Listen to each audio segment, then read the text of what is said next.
Olá, amigos, amigas, companheiros de trabalho, tudo bem? Meu nome é Eduardo Lima, sou professor de História, também de Atualidades e também sou um apreciador dos momentos históricos, né?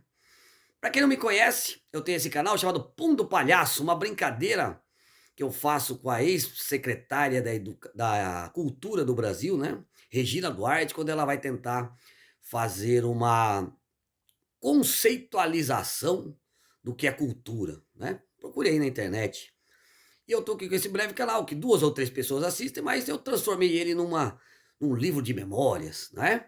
Obviamente o que eu vou falar aqui hoje, amanhã ou daqui 2 horas ele já é passado, ele já foi, já desatualizou. Mas é a forma que eu achei para que vocês pudessem dialogar comigo e a gente continuar entendendo o que se passa na Ucrânia. Eu, como um amante da história, a gente fala, professor de história, mas na realidade nós estamos todos construindo o conhecimento histórico, né?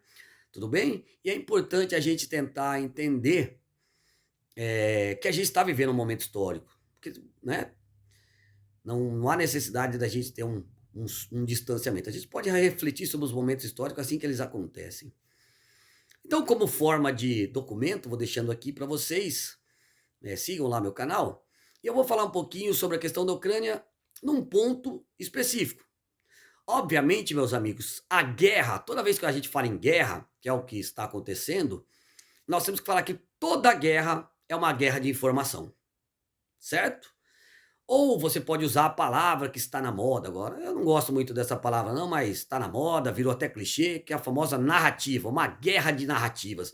Sim, temos uma guerra de informação e a informação é a parte substancial de qualquer guerra ou de qualquer conflito. Então é disso que eu vou falar. Algumas reflexões sobre esse tema. Bom, e uma guerra, ela começa a ser ganhada, ela começa a ser a vitória começa ganhada, não sei se ficou muito bom, mas ela começa a ser, começa a ir para o lado da vitória quem tem um sistema de comunicação. Por isso que a primeira coisa que você tem que entender é que comunicação é uma questão de Estado nacional, certo? E aqui no Brasil, o espaço eletromagnético e a mídia brasileira, ela tem algumas normas e regras.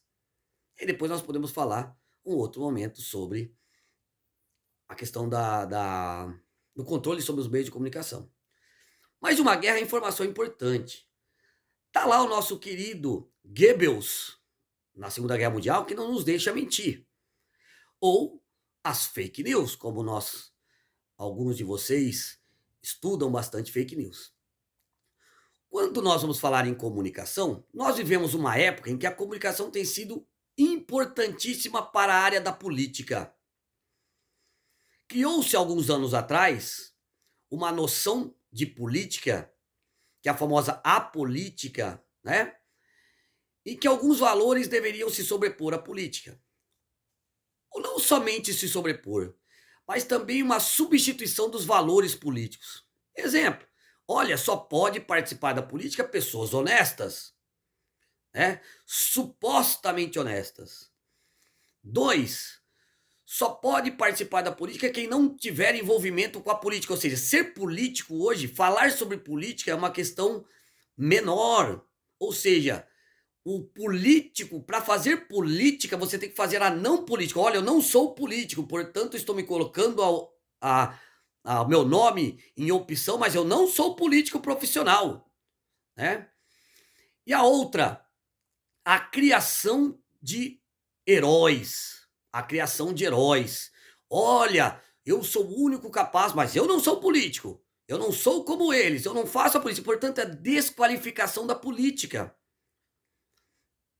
Nós vamos ter um livro do René Remond que vai discutir muito essa questão nos anos 2000, mas não vamos entrar agora.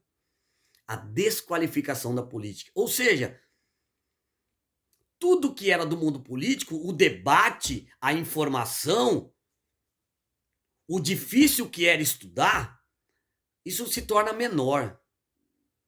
Portanto, o cara que estudou muito política, agora ele é visto como um inimigo, porque ele detém a informação. E se aquela informação não estiver em contexto com o que o que eu gosto, essa informação deveria ser desqualificada. Então vamos lá. Primeiro, ao aparecimento de grandes líderes, olha só, grandes líderes, porque é o seguinte, dentro de uma noção democrática, as ideias devem perpassar, mas também nós temos a participação popular, a participação de vários organismos sociais,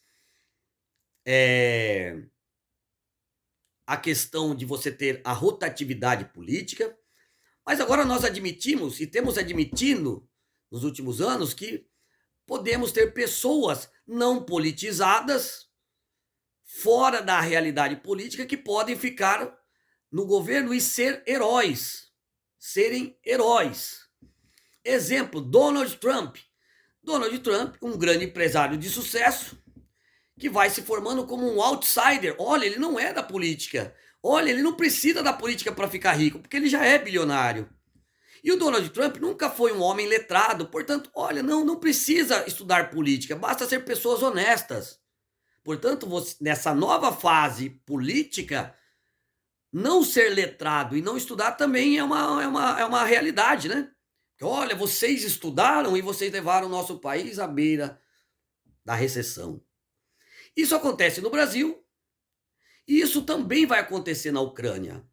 E o problema quando você empobrece a política, você empobrece os estudos sobre política, a sua política internacional também vai ser empobrecida.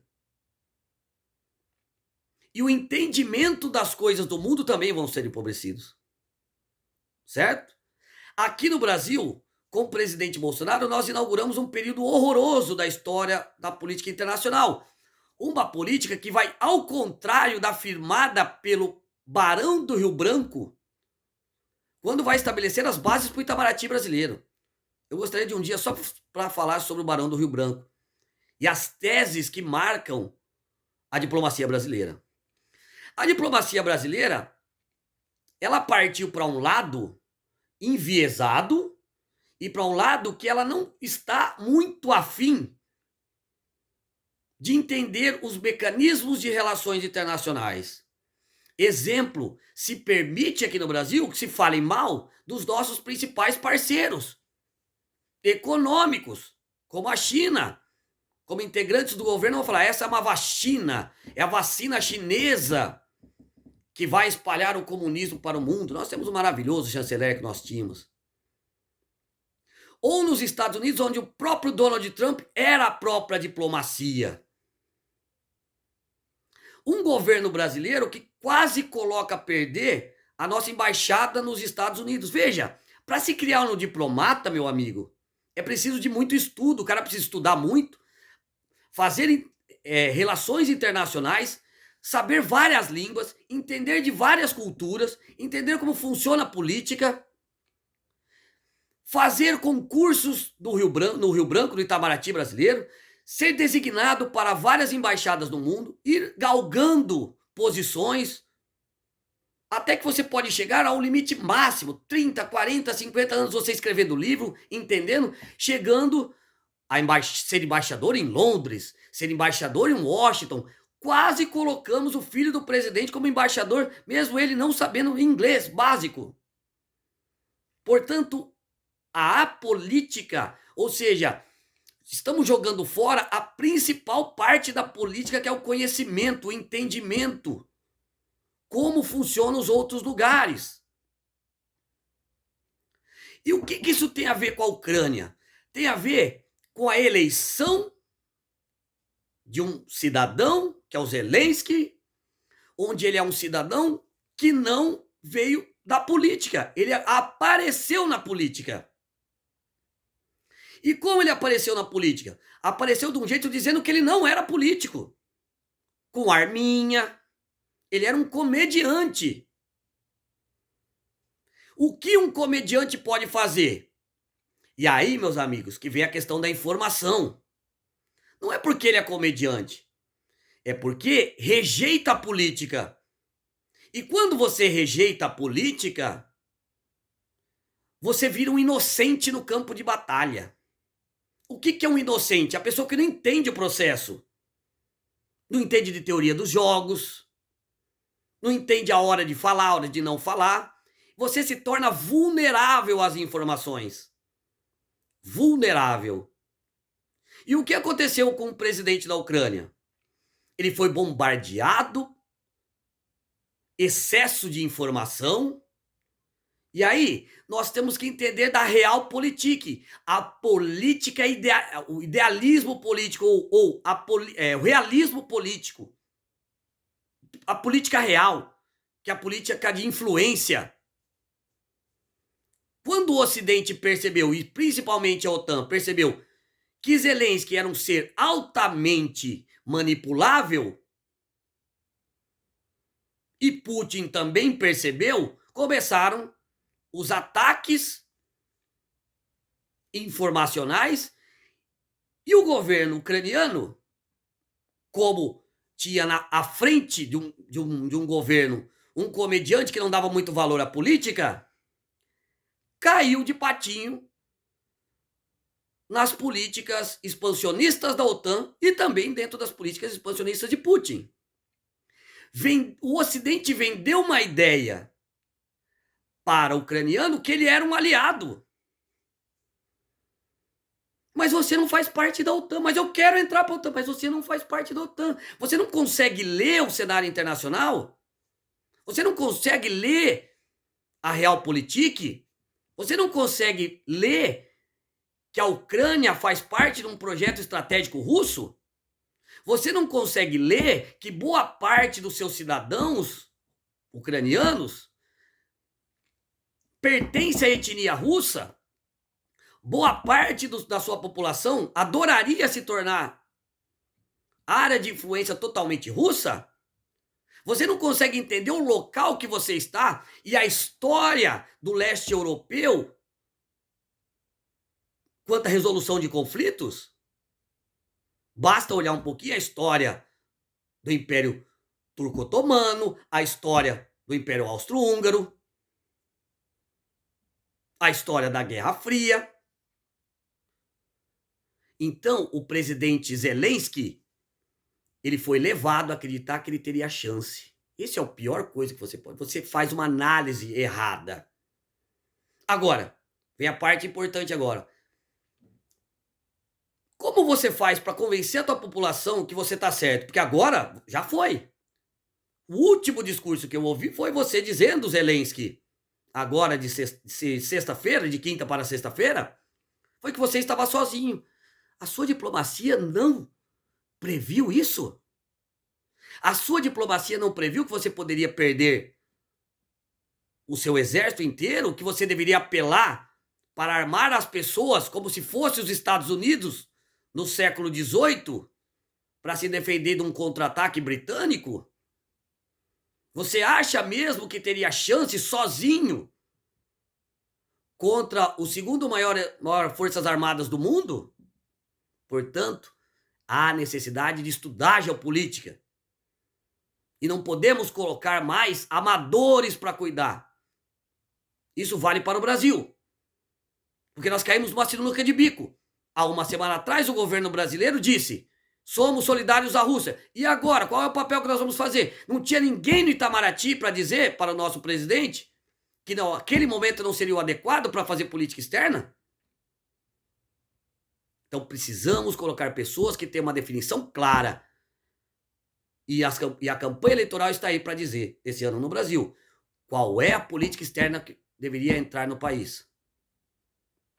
Portanto, Zelensky, só te restam dois caminhos, porque dentro de relações internacionais, a diplomacia busca deixar pelo menos uma porta aberta.